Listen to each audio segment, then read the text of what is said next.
चाचा जी ने आज बड़ी पूजा की। हाल ही में 4 धाम यात्रा से चाचा चाची आए थे। चाचा चाची के साथ दिल्ली जाते समय चाचा के दोनों बेटे, उनकी पत्नियां, सबसे बड़ी के 3 बच्चे और छोटी के 2, उनकी एक बेटी और दामाद भी थे और बेटी को एक बेटी और एक बेटा भी थे। चाचा ने सबके लिए प्लेन ट्रिप का आयोजन किया था। दिल्ली, चंडीगढ़ आदि के आसपास के कुछ हिस्सों में 3 दिनों तक यात्रा की और बाकी सभी हवाई जहाज से वापस आ गए। हालांकि चाचा चाची आगे निकल गए। कई सालों से चाची चाहती थी कि कम से कम एक बार तीर्थ यात्रा पर जाए। बेचारी चाची ने जीवन भर केवल मेहनत की थी।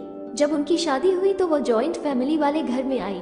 इसके अलावा घर में बड़ी बहू होने के कारण घर में 2 देवर और 3 नंद की शादी, प्रसव सब चाची ने की। चाचा की सरकारी नौकरी थी लेकिन एक साधारण लिपिक की। उस समय तनख्वाह बहुत कम थी, इसलिए उन्हें हर समय कड़ी मेहनत करनी पड़ती थी। लेकिन कभी चाची ने शिकायत नहीं की। उन सभी की शादी हो जाने के बाद उनमें से हर एक को एक अलग दुनिया मिल गई और चाचा चाची के एहसान को भूल गए।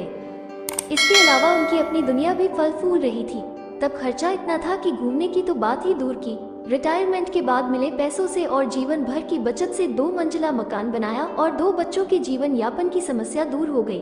बड़े के पास काफी अच्छी नौकरी थी, लेकिन छोटे का ध्यान चंचल था और वह ज्यादा देर कहीं टिका नहीं।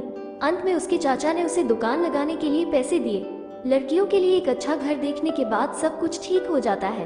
हाल ही में ये पता चला कि गांव के पास उनके खेत को बांध दिया जाएगा और उन्हें सरकार से मुआवजे के रूप में पैसा मिला। अब चाचा जी ने खेती के साथ साथ गांव के पास का घर भी बेच दिया, इसलिए उन्हें अच्छी खासी रकम मिल गई। मिली रकम को जमीन या रियल एस्टेट में दोबारा निवेश करने पर टैक्स में छूट मिलती है और पैसा सुरक्षित रहता है। तो क्या हमें खेत की जमीन खरीदनी चाहिए? घर में रोज घर को लेकर चर्चा होती रही। मुलाकातें होने लगी।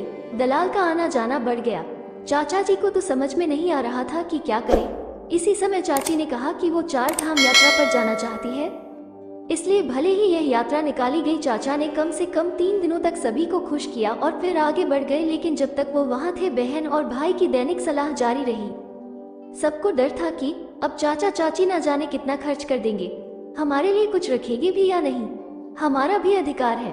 जब तीनों बच्चों के माता पिता का फोन आया तो आप जब वापस आए तो वो यही सुझाव देंगे कि हम ये फ्लैट खरीद लें या खेती बाड़ी आदि देखें। 17-18 दिनों के बाद चाचा चाची वापस आए और गंगा पूजा का कार्यक्रम तय किया। रात के खाने के लिए 100-150 लोगों को आमंत्रित किया गया था। तीनों लड़कों को ये बिल्कुल पसंद नहीं था, लेकिन वो सबके सामने बहुत खुश मिजाज होने का दिखावा कर रहे थे। दावत और पूजा अच्छी तरह से हो गई और सभी अपने अपने घर चले गए। घर में केवल तीनों बेटों का परिवार था और सभी तोहफे देख रहे थे। वास्तव में वे असमंजस में थे कि पैसों के विषय पर कैसे चर्चा की जाए।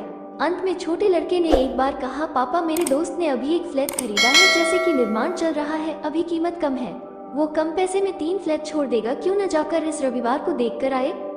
लेकिन चाचा अपने पोते से बात कर ही रहे थे कि अचानक उन्होंने कहा, जब हम यात्रा कर रहे थे तो वहाँ मजेदार था।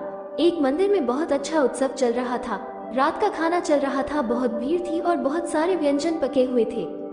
उसी वक्त मंदिर पर भजनों और श्रद्धालुओं ने नृत्य किया।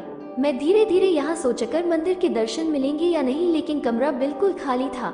हर कोई बाहर था और भगवान और मैं कमरे में अकेले थे और देवता मुझसे बोलने लगे। उतने में बड़ा बेटा गुस्से से बोला, पापा राजू जो कह रहा है क्या आप सुन रहे हो? लेकिन पापा ने इस बात को पूरी तरह से अनसुना कर दिया और बात करते रहे।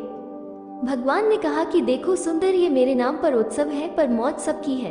सुबह पूजा हो चुकी थी, फूल पत्ते पानी मुझ पर रखे, अब वो फूल पत्ते सड़ रहे हैं, उसकी दुर्गंध फैल रही है, उसमें के कीड़े मुझ पर चल रहे हैं और अब इस गंदगी को कोई साफ नहीं करना चाहता। 5-6 बार आरती कर दी गई, लेकिन अब साउंड प्रोजेक्टर से भरपूर संगीत और कर्कश गाने बज रहे हैं। सब खाने पीने में लगे हैं, लेकिन मुझे भोग लगाना भूल गए। जैसे ही चाचा जी कुछ और कहने वाले थे, उतने में उनकी बेटी मिष्टी गुस्से में बोली, क्या फालतू की बातें कर रहे हो पापा? पापा आप व्यस्त नहीं है यूं, लेकिन हम इतने काम में इतने व्यस्त होते हुए भी आपके लिए ही आए हैं और आपकी ये क्या बकवास चल रही है? हालांकि इस बार चाचा जी बोले, फालतू? मैं बकवास नहीं कर रहा हूँ, जो कुछ भी कह रहा हूँ मैं आपको सच कह रहा हूँ। आप हमारे लिए नहीं बल्कि सिर्फ पैसों की सेवा करने आए हैं। जब हम यात्रा कर रहे थे तो हर कोई मुझे अलग अलग योजनाएं बता रहा था, लेकिन आप में से एक ने भी हमारे स्वास्थ्य के बारे में नहीं पूछा। हम क्या खा रहे हैं, कहाँ जा रहे हैं और हम कहाँ रह रहे हैं, आपने पूछताछ भी नहीं की। हमने तो जीवन भर मेहनत करके 4 पैसे कमाए और आपके जीवन को बेहतर बनाने की पूरी कोशिश की। हमारा कर्तव्य था, लेकिन हम अपनी जिंदगी जी नहीं पाए। खुशी भी कभी महसूस ही नहीं हुई। आपने इस बारे में कभी सोचा? जब यात्रा पर आपकी माँ का जन्मदिन आया तो आप तीनों में से किसी ने भी साधारण शुभकामनाएं भी नहीं दी अपनी माँ को। मुझे पता है कि मेरे पास जो पैसा है उसका क्या करना है। ऐसे ही मेरे बाल धूप में सफेद नहीं हुए हैं। मैंने 3 फ्लैट में पैसा लगाया है और बाकी के पैसे पोते के नाम फिक्स डिपॉजिट्स में रखे हुए हैं। उन्हें वो पैसे उनकी शादी में मिल जाएंगे, लेकिन तीनों फ्लैट मेरे और तुम्हारी माँ के नाम पर रहेंगे। मैं तीनों घर किराए पर दूंगा, लेकिन मैं घर का किराया तुम्हारी माँ के हाथों में दूंगा। हम इसका अधिकतम लाभ उठाएंगे घूमने के लिए, और तुम्हारी माँ खर्च करना चाहेगी तो वो करेगी, लेकिन तीनों फ्लैट आपको हम दोनों की मौत के बाद ही मिलेंगे। हमने जीवन भर मेहनत करके कमाया है और आपको भी मेहनत से कमाना चाहिए, तब आपको पैसों की सही कीमत पता चलेगी। सचमुच आज घर पर देवता भी बातें करने लगे थे।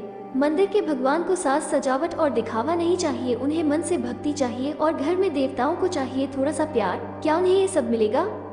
आशा करती हूँ कहानी आपको पसंद आई होगी। चैनल पर नए हैं तो सब्सक्राइब करना ना भूले। धन्यवाद।